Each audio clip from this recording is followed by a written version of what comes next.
No need to whine, it's Whinypaluza. Have some wine and join us on the Whinypaluza podcast with Rebecca Greene. Welcome to the Whinypaluza podcast. I'm your host, Rebecca Greene. I'm a wife, mother of 3, and licensed clinical social worker. I also have 3 fur babies at home too. My passion has always been to help children and their families. I always dreamed of being a wife and a mother. Parents are always learning through their struggles, failures, and successes and joys. I am no stranger to this wild ride of parenting, and I know behind every great parent lies a team of supportive friends and family. I want to be part of your support system. I want you to know that you are not alone. We are in this parenting world together. Join me every week for insightful discussions with experts on parenting and marriage, as well as other parents who have found the secret to successes in parenthood. You'll learn tips and tricks to make life with your family better than ever. I hope you will follow along with me while we dive into what it takes to achieve a happy family. This is Rebecca Greene for the Whinypaluza podcast, and I am super excited to have such a fabulous guest today. I have Dr. Tanya Cromby with me today. Thank you, Tanya, for being here with me today. Thank you for having me. I am thrilled to be here and speak with you today and your audience. I told you before I pressed record, I am extra excited for this one because this is the topic that we all need, every single one of us. And this is the topic that my friends complain about the most. So we're going to help a lot of people today. And I want to tell you a little bit about Dr. Tonya Crombie. She is a certified life coach who loves helping parents manage their children's anxiety. She has an MBA and a doctorate in industrial organizational psychology.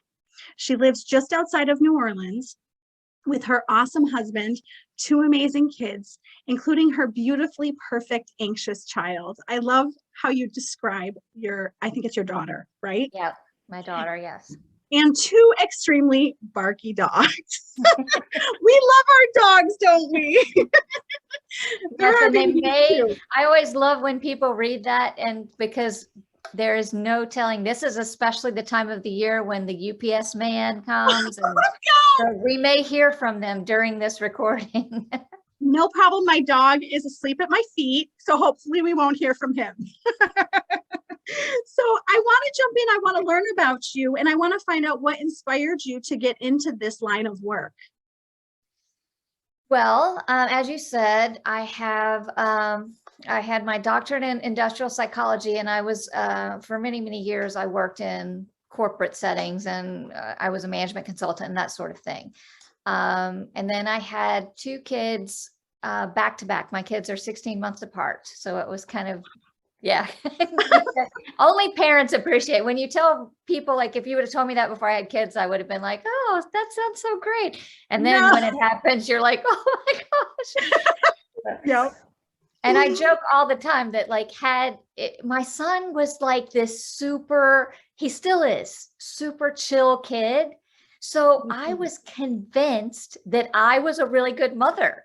And I was going around the grocery store looking at other people where their babies are like melting down. I'd be like, they just don't have a good nap schedule like I do, And I had no idea that it was because of him. I thought I was doing these things really well. He took naps, he slept through the night. So the curse of anyone is to be smug. And I had once you have a second child, 60, and I also how hard can it be? This is so easy. I know what I'm doing. So she was completely different. She did not sleep. She did not eat. She did not, all of the things, and which was good because it made me have a lot more compassion and realize it's not me. I just had a really chill, easy baby. And now I have really probably a normal baby, but compared to him, it was like, whoa, what is up with this baby? Yeah. So yeah, I was at that point with 2 kids, and my husband and I both traveled all the time. So we realized this is not going to work. I was a stay-at-home mom for several years, and then I started a coaching practice. Really, my coaching practice at that point was for young people, because when I had done executive coaching for many, many years, I kept having executives tell me about their regrets. About, I wish I would have done this instead. I wish I would have become this instead. Yeah. And so I was like, I want to have a coaching practice to talk to people when they're young to make better choices, because nobody teaches you how to choose things, right? No, I love that. Yeah. So that was what I was doing for many years. And then we moved for my husband's job. And when we moved at that point, back in the olden days, before we did things on Zoom, all of my coaching was in real life, right? Yeah. So when we moved, I was like, well, I guess I had to close my practice, because that's what we had to do back in the day when you did everything.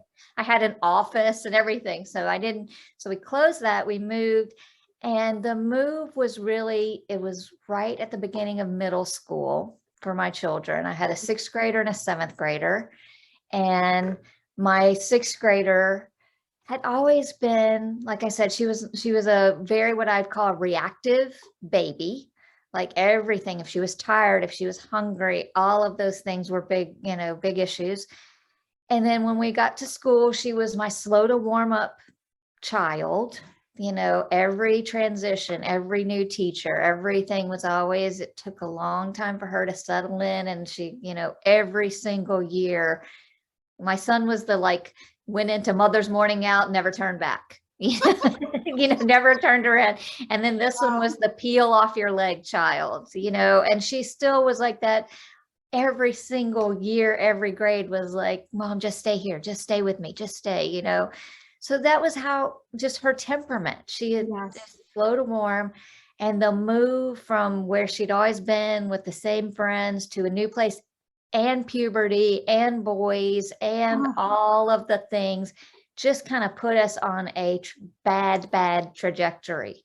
So that was what inspired me to get into this work. It was not by design, and it definitely wasn't a plan. It was, I am hitting rock bottom, and I have got to figure something out just for me. And once I kind of figured a few things out for me, I thought, I kept, like you said, all of your friends start saying, wait, what did you do? What's going on? How did you do this? And you realize there's other people that probably need to hear what I figured out. This is the topic, this, especially since COVID. Don't you feel like since COVID, it's spiked up? And definitely, it's not even just the children, the parents are anxious too. Oh, absolutely. So let's start. When I was reading all about you, you pointed out some really great things that helped me realize things even about myself. There is everyday stress. There is real, true anxiety, and they're both very different. Can you help us know to actually identify anxiety in ourselves and our children? Yeah, and I will say that COVID and all the things we've been going through in the last couple of years actually makes it tougher, because that line has gotten very blurry, because we are kind of stressed, and then when we cross the line into true anxiety, I don't even know that we're always aware that it's happened. Anxiety, if you really, really want to get specific about it, it is something that is impacting your day-to-day life. It's, we all have stress, and we kind of are going through and we're still okay. But when we find that you aren't sleeping, you aren't eating, you aren't able to concentrate, you aren't able to do the things, you're finding yourself not doing things because, and the same for our kids, the things that maybe they could do, or that you think really they should be able to do based on their age, their developmental stage, their peers, and yet they just can't. They can't get out of the car at baseball practice. They can't make it to school. Those sorts of things. You are dealing with a true anxiety, not just everyday stress. Well, and I'm glad that you talk about this, because you had me thinking about myself. And back in 9th grade, when I didn't want to go to school because I didn't know anybody and I really did not want to go and my parents were dragging me to school. That was true anxiety. Yeah. Today, I'm doing everything I need to do and managing my emotions. So it's more stress, like a little stressed, then I realize I need to stop identifying it as anxiety.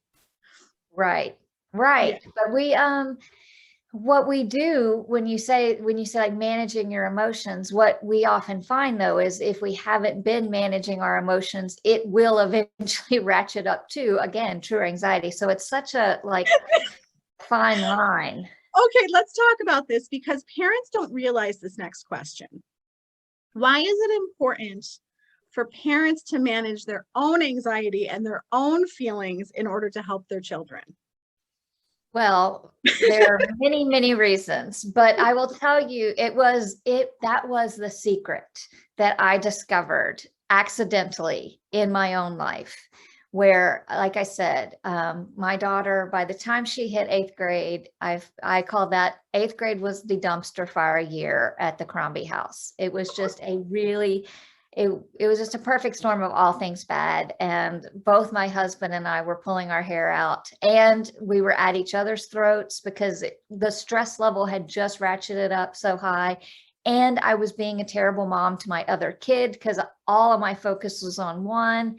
And so I was constantly feeling guilty. I mean, it was bad, terrible. And what I realized was I had to take care of me too. I was in a really bad place, like I said, it was impacting everybody else, not just the child who was struggling. So I was like, I got to get a handle on this for me, because I'm out of control. I'm not handling this well. I'm not managing my emotions, like we just said. So, I always laugh when I admit this because it is the truth. The truth is I had been coaching and having clients and teaching classes for many, many, many years and telling my clients, you guys should meditate. You guys should practice mindfulness. You should do these things. But at the same time, it's always like, but I'm just not a meditator. I just can't do that. I'm not good at it. So I wasn't doing any of the stuff I was telling everyone else that they should do. I knew all the research. And that's the other thing. Sometimes we think like, I read the book, so surely I got the benefit from it, right? I've read about meditation, so that should be good enough. I know it, but I wasn't doing it. Yeah. So out of pure desperation, I started meditating. And so there were two secrets: started meditating and allowed myself to suck at it, because I had this idea that like, oh, you have to be good at it. And if you're not good at it, you might as well quit. But I was just like, you know what? Sitting here thinking about what I'm going to have for lunch it's still better than what I was doing. And that was kind of what my meditation practice started as, Yes. I mean, I'm sorry, go ahead. Yeah. So that was it. And that as I started doing that kind of stuff, I started practicing self-compassion, which was letting myself be bad and not beating myself up about it. And I started practicing doing some things that were, at one point I might have even thought of them as selfish.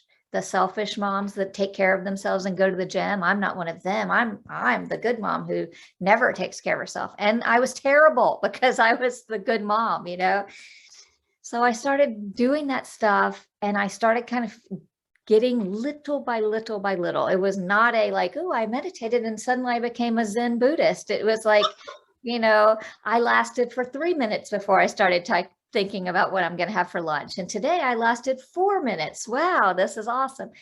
That was how it worked for me. But I also started finding that as I calmed myself down little by little, my child's anxiety went down. My marriage calmed down. We weren't at each other's throats. I had time and attention to give to my other child. Everything started getting better when I focused on just getting myself better. And I started to just be aware, because what was happening when I was in the spiral with her, I wasn't able to help her because I was in it. And I wasn't able to notice like, oh, this, the tantrum because we're out of snacks after school is anxiety. Instead, I was reacting to the tantrum after school because we're out of snacks.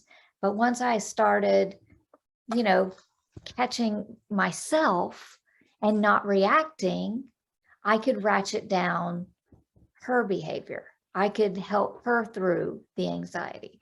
So it was twofold. One, I had to take care of me so I could even be a helpful parent, be the parent I wanted to be. And two, my child, again, I remember this was a middle schooler. And for those of you out there who have middle schoolers, they don't listen to you anymore. The point of when they used to be like, oh, mommy said this is a great idea. Those days were over for me. That was done.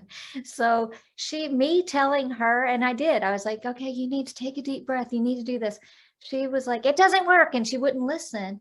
But when I did it myself, they don't do what we say, but sometimes they actually do what we do, especially if they see, wow, this seems to be calming her down. This seems to work. This is what my mom does. Maybe I should try it, as opposed to my mom telling me to do something. So it was both of those. That's why it's important. That is such good advice. And I think my biggest lesson this past year, so I can't tell you, I related to everything you just said, every single thing you just said. And I thought I was such a good mom because everything was about my kids. And I realized this year that I was really neglecting myself and it wasn't making me a good mom. I thought self-care was selfish. Why do we think that? I don't know. I remember even being judgy again. I've admitted now to being judgy, but I was judgy about like, well, I don't go to the gym all the time, that I'm home with my kid.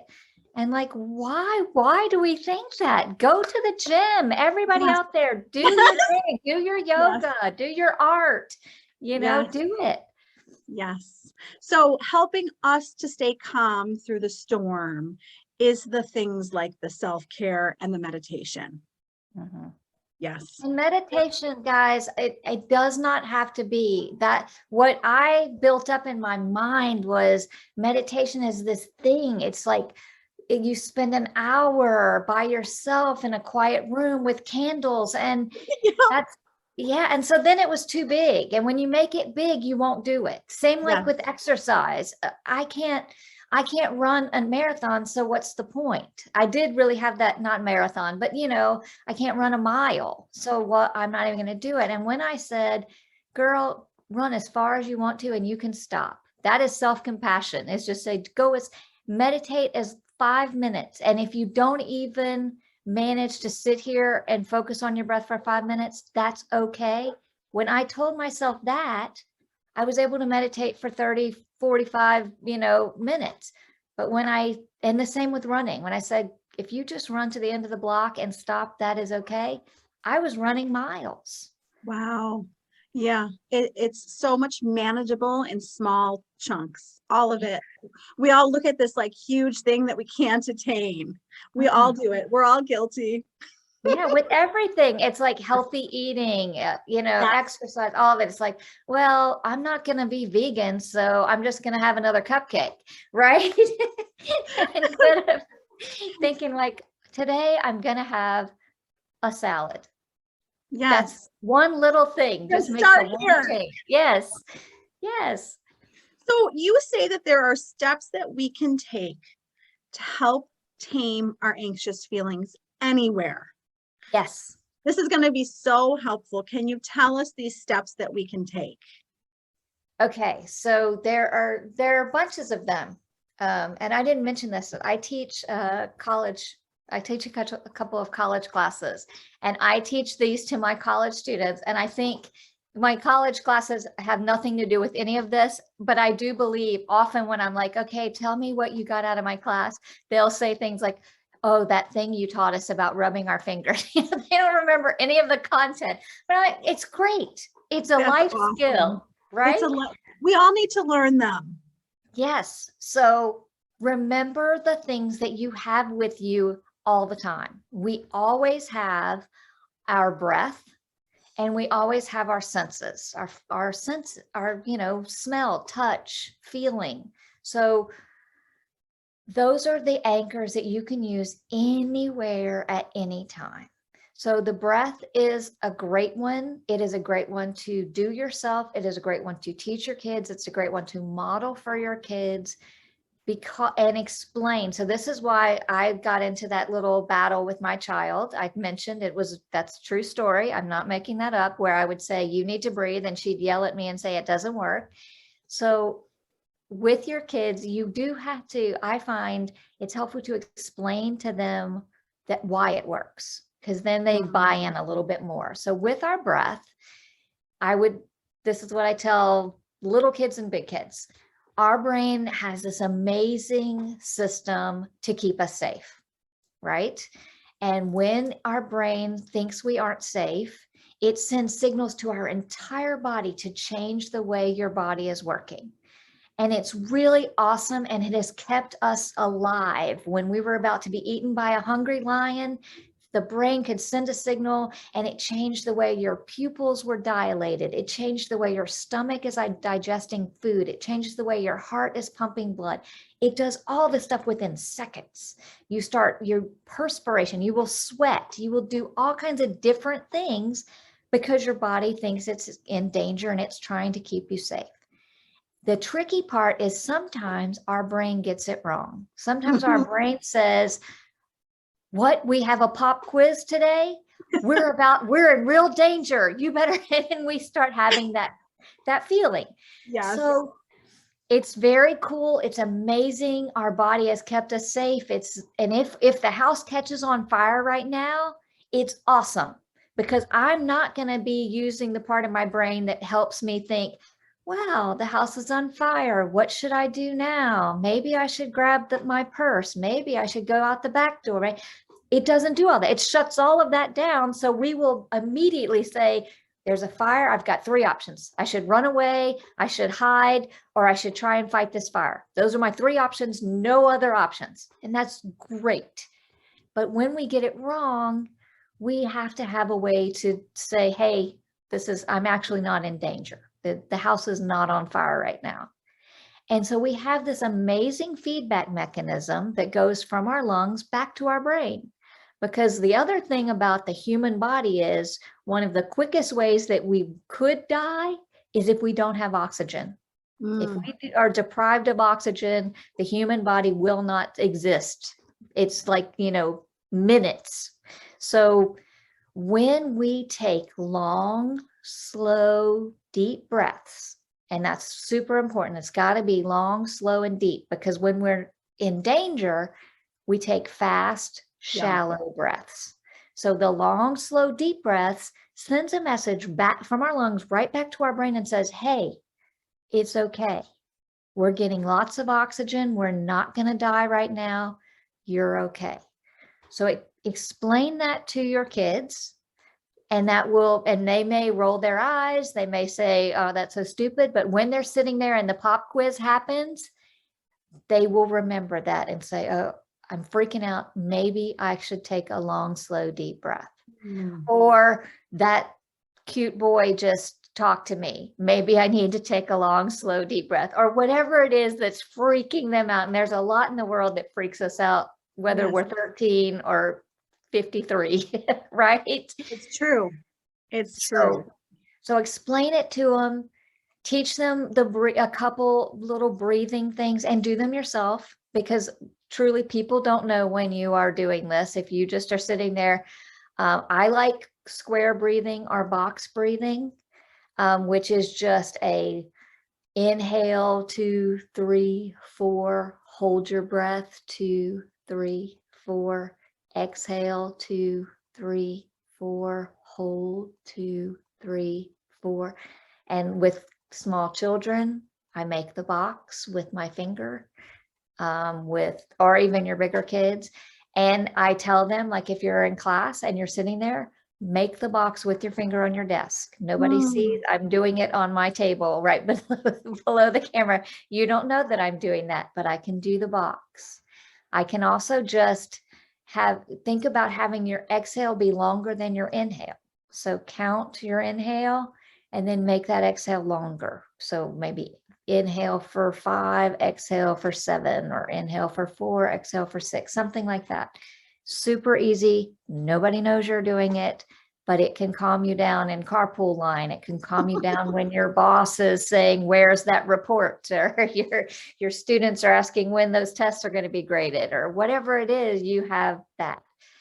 And the other thing that you always had, like I said, is your senses, and reminding your kids to use their senses and you using your senses. Sometimes one of the things I do while I'm driving even is notice the weight of my body. Notice and really feel the weight of my body in my chair. Feel the weight of my feet on the floor. Feel the weight of my arms wherever they're resting, and the weight of my hands. You can do that again in a meeting. You can do it in class, but really pay attention to try and notice every place that your body is touching something. Even notice where your feet are, feel the shoes or your socks. Sometimes I tell myself and others, try and find every one of your toes. And it takes your brain, it really takes a level of concentration to like wiggle and feel every single one of my toes. And that forces our brain to focus on something other than what we were focusing on that was making us feel so anxious. The sense of touch, also, this is when I said my students like this one, try to rub your fingers together with such attention, very lightly, that you can actually feel the ridges on your thumb and your finger. Try and feel those ridges. And again, that just takes such a level of concentration and focus that it tends to calm us down. And we have, again, I can do this under my desk. I could do it in a meeting with my boss. I can do it anywhere, and it will take me out of whatever I'm spiraling in at that moment. So It's hard for me. Go ahead. No, what were you saying? It's hard for you. It's what? hard for me not to do every single thing you're saying. I'm like feeling my toes and taking deep breaths. But it feels great, doesn't it? As you're doing it, you're kind of like, wow, that does calm me down. And it is, if you're doing it, so that's the like that magic sauce of, I've got a child who's hyperventilating about getting out of the car at carpool line, and you are talking it and you're doing it yourself as you're talking it. So it's calming you down, and that calm energy is contagious. Yes. I tell my students, I tell people all the time, like, we have, these amazing brains, but we're walking around in these animal bodies, and these animal bodies react like animals.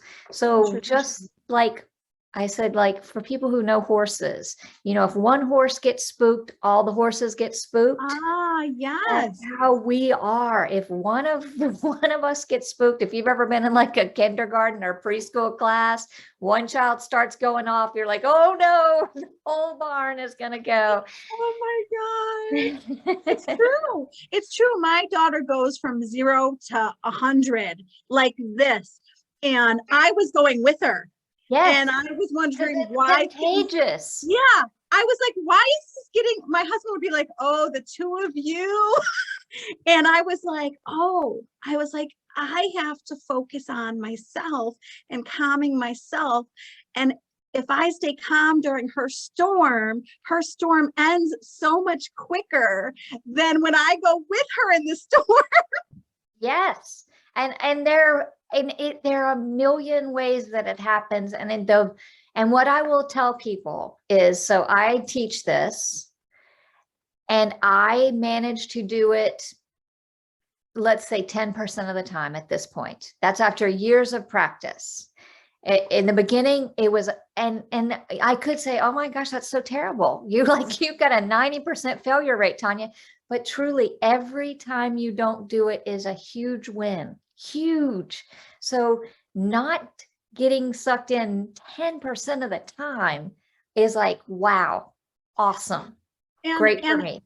I 150% agree with you, because I still find myself apologizing to her for going with her. And I will say, Lily, I'm really trying and I'm continuing to work on this.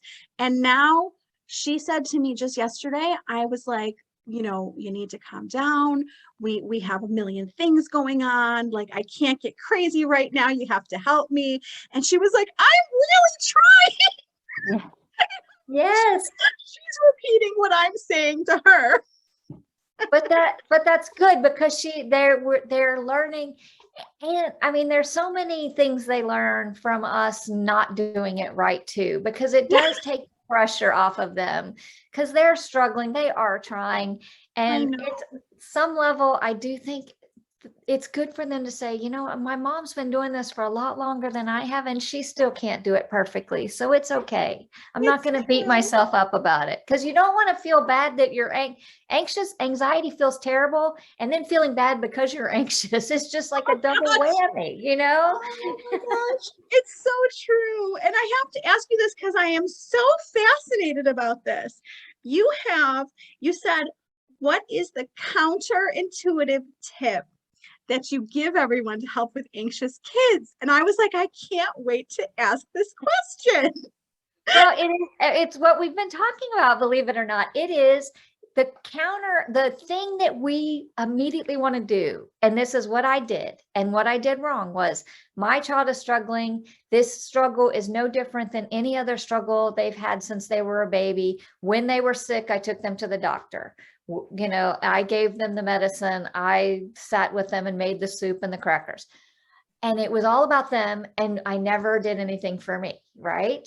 And so the counterintuitive, and that's how we work. That's good parenting. Right.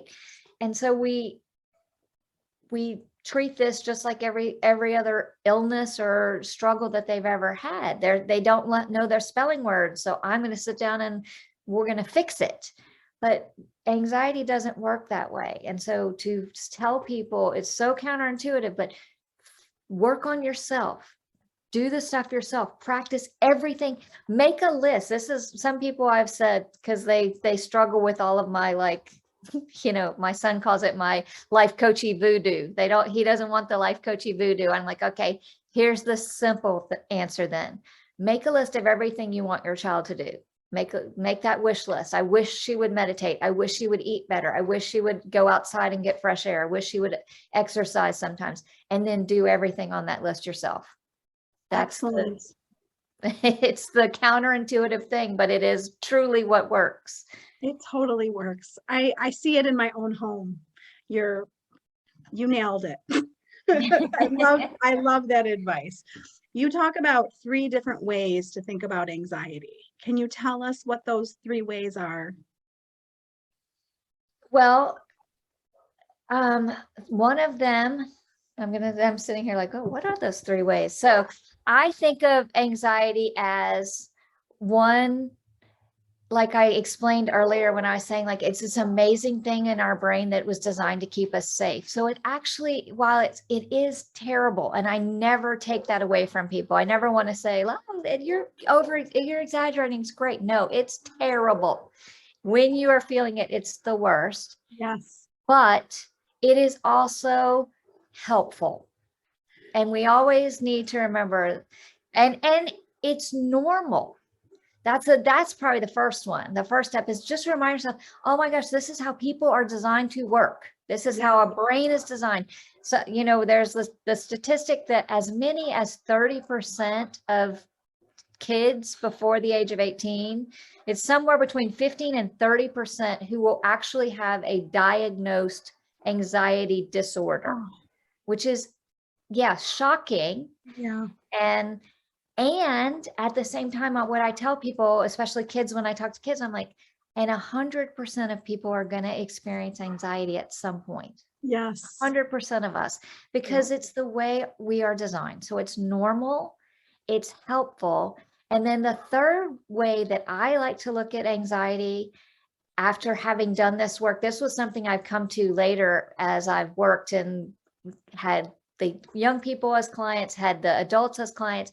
What I find universally so far, I've yet to find an exception, is that the things that tend to make people more prone to anxiety, the people who come to me who are, I've always had this, I've always felt this way, there has always been some amazing superpower about them that seems to also make them prone to anxiety. So it isn't like there's something wrong with you, you're broken. It's always been like you have this amazing gift, but when that amazing gift goes too far or we're using it in the wrong way, it feels like anxiety.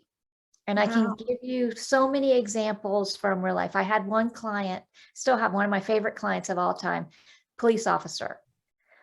Awesome, like a detective. He has had many, many major breakthroughs in cases that people couldn't break because he had this, like his superpower is he feels and reads the room and understands all this subtlety. He can just pick up on all the stuff. He picks up, and people love this guy because when you talk to him, you're like the only person in the world. He is so focused on you and you get all of his attention.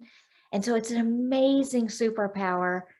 And obviously, when you're picking up on all that stuff, you're going to pick up on things that make you anxious. You're going to pick up on other people's anxiety. You're going to notice other people's bad intentions. When you feel like somebody doesn't like you, you're probably right. And all of those kinds of things make you anxious, right? Yes. No, I'm soaking this in because no one's ever explained it to me that way. And you're teaching me about myself. So I did not expect to learn about myself today. But added bonus.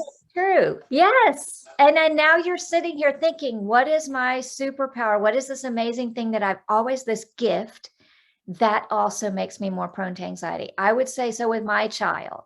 My child has a ton of, she has been socially aware since she was a teeny tiny little thing, and could pick up on things.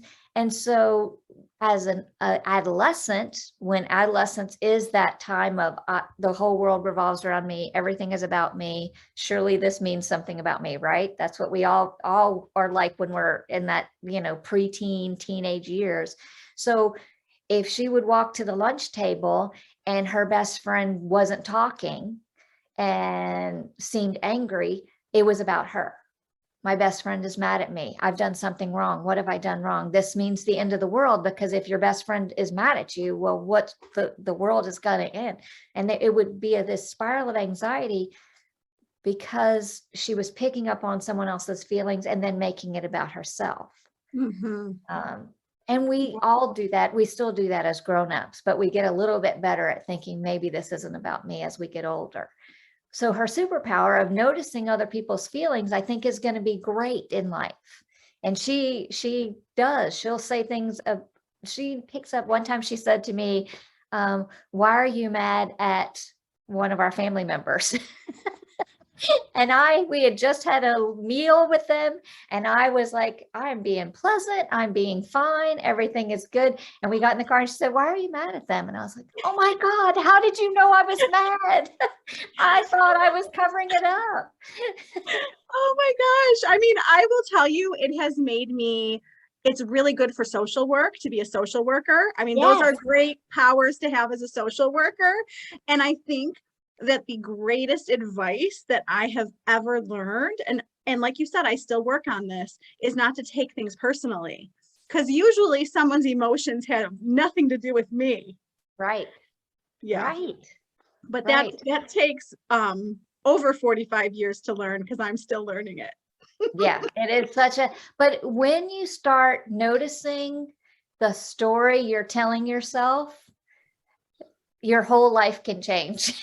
That's another life skill that I'm like, Yes. Why don't they teach us that in elementary school? Oh my gosh. I would so much rather my kids be having like life skill classes than I'm so glad that you have global studies, learn about the universe and the world, but like, how about a life skills class? Yes. How about what to do when you fail? Yes. You know, Yes. that's Yes. it is great skills to So, have. Yes. so true. You have 3 steps that you talk about, and I would love to learn about them. It's recognize, remember, and return. Can you tell us about those steps? Okay, so recognize is just noticing what is happening, because so much of our life we are on autopilot, and we actually, by the time we get to be our age, we have years of practice of stuffing and ignoring and pushing through. That's what we learned when we were in elementary school and we were having a bad day and we cried and the teacher said, you know, pull it together. You got a test to take. So we learned that skill early on, like, okay, so what I'm supposed to do when I feel bad feelings is to ignore them, to stuff them, or maybe to dump them on somebody else. And Yes. to blame somebody else for the way I'm feeling. That's another one that we all do. We learned it a long time ago. And so what we have to kind of unlearn that and now start learning to just notice what the heck is going on with us. Notice when we are feeling, and a lot of times I use this example with my class. I said, sometimes for me, it is, wow, I just ate a whole bag of chocolate covered almonds. What's going on there? What is happening here? Why am I standing in the pantry? Because I'm in the pantry looking around and I'm not even hungry. What is going on here, right? So it's, instead of just continuing on autopilot, recognize when you're feeling something uncomfortable, because we don't. And then and you don't even have to say, oh, what is this feeling? Let me come up with a name with it. If you just get it to like saying, I'm feeling something that doesn't feel good, that in and of itself is a huge win. So recognize it and then remind yourself again that this is how we're designed to work. This is how our brain is. This is all normal, because we do tend to, double whammy ourselves. We feel bad, and then we feel bad that we're feeling bad. And we tell ourselves something's wrong with us. We shouldn't feel this way. And, and make it worse. Instead, just say, oh, I just ate another bag of chocolate covered almonds. I'm feeling anxiety. I'm mad. I'm feeling afraid. A lot of time with me, it's fear that I'm just not willing to acknowledge. And with all of us who have children who are struggling, we have a ton of fear.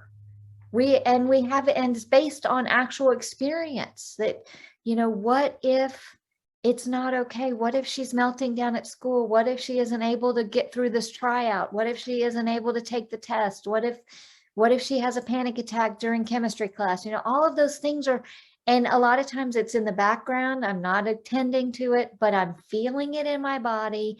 And then I'm trying to self-medicate with the chocolate covered almonds so I don't really have to attend to it.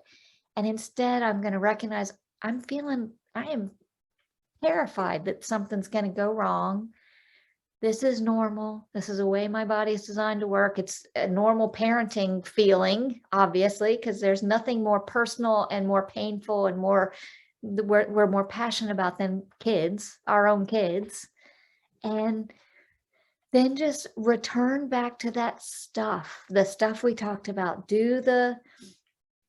Start with the simple, the breathing, the senses, and then do whatever self-compassion feels like.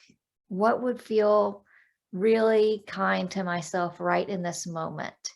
And a lot of times, it isn't the chocolate covered almonds or the cupcakes. What would feel more kind would be to go outside and take a walk, or just to pet my cat, or to read a book, or, something else to just kind of help me come back to a place of calm. Oh, that's all so good. We all need to do that every day, all day, a bunch of times. Yeah. Yes, we do. We do. Well, and I love that you talk about that we feel anxious or we feel a bad feeling, and then we feel bad that we're having that feeling. Like, where is we'd be compassionate to our friend. And, Right. you know, I'm like, why can't I give myself that same compassion? I deserve that.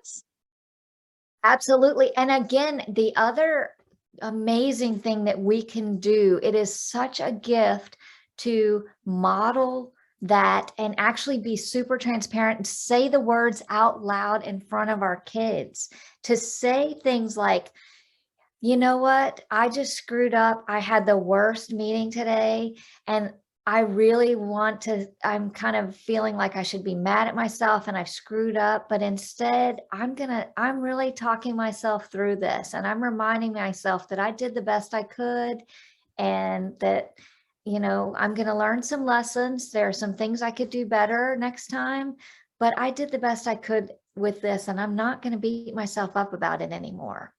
In fact, I'm going to do something. I'm going to go take a walk because that would make me feel better right now. So saying all of that stuff out loud to your kids, again, is like, oh, so when I have a bad thing, that's what you're supposed to do. We don't model this for our kids. We don't talk about our failures. So they don't know what it's like that failing is normal and how to get up from a failure.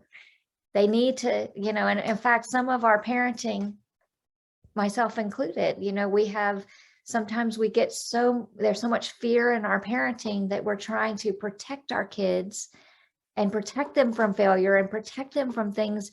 And it's a double whammy. One, they aren't experiencing the failures when they're young like they need to.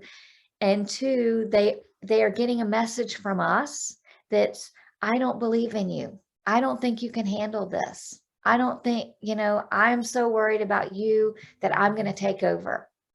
And that's not the message we wanted. We don't mean that. That's not what we're trying to say, but we can give them that message, and then they internalize that message. So, well, my mom didn't think I could handle not making the swim team. So certainly I can't handle not getting into college, or whatever it is. Such good points. We try to protect them, and it's not good for them. Not at all. And we don't realize that. So I'm glad you're pointing that out. And I also have realized, even with my husband, that I talk so many things through in my head without him and without the kids. And, whether it's something I'm struggling with or something that I did well with, and I'm not speaking about it out loud. So they're not hearing about my successes or my struggles because it's all in my head. So I am trying to be better at telling all of them more stuff because they'll all learn from it. I mean, even my husband is like, if you tell me what you're thinking and how you're managing it and handling it, you're going to teach me things and how I can do it better. And I was like, oh yeah, I don't say a lot of that stuff out loud. Yeah, I mean, I don't either. I had just recently, my daughter was sitting at the dining room table with me while I'm preparing a lecture on what's the story you're telling yourself and she is saying, I'm kind of feeling anxious. And I'm like, well, what's going on? She's like, I don't know. And I'm like, okay, I've got a lecture in front of me on this right here. Why am I not talking to her about what I'm teaching someone else? Oh my gosh. What do we call it? The shoemaker's daughter doesn't have Totally. Totally. So tell everyone about your fabulous book. Stop worrying about your anxious child. Yes, Stop Worrying About Your Anxious Child, and actually Stop Worrying About Your Anxious Teenager is out. It is recently been completed. So they are available on Amazon. You can find them pretty much, anywhere where you'd order books. And yeah, I would love for people to pick them up and let me know what they think. I mean, this is the best topic at the best time. So I just want to tell you that. Can you tell everyone where they can find you? So my website is guidanceforthefuture.com. And if you want to reach out to me directly, you can reach me at Tanya@guidanceforthefuture.com. So yeah, I would love, like I said, I'd love to hear from people who've read the book or who have questions. Go check it out.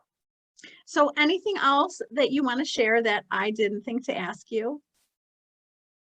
You can also follow me on Facebook at Guidance for the Future. There's a Guidance for the Future on Facebook as well. So yeah, connect with me on Facebook or anywhere. Well, I'm going to go find you everywhere. I think you're fabulous. I could talk to you for another hour, but I'm going to let you go on with your day. Well, I loved it, and I'm so happy we had this conversation, and we have so much, in common with our parenting and our experiences and even our backgrounds. So it was a wonderful conversation. I loved it. Well, thank you so much. I really appreciate it. And this is Rebecca Greene, reminding everyone to spend every day laughing, learning, and loving. Thank you for tuning in to the Whinypaluza podcast. If you like what you heard, please be sure to subscribe so you never miss an episode. While you are there, leave a review. I love to hear your feedback. Thank you so much for listening. Until next time. This show has been produced by Market Domination, LLC. To discover how you can have your own show completely done for you and turn it into a real published book and become the authority in your marketplace, go to www.marketdominationllc.com/podcast offer.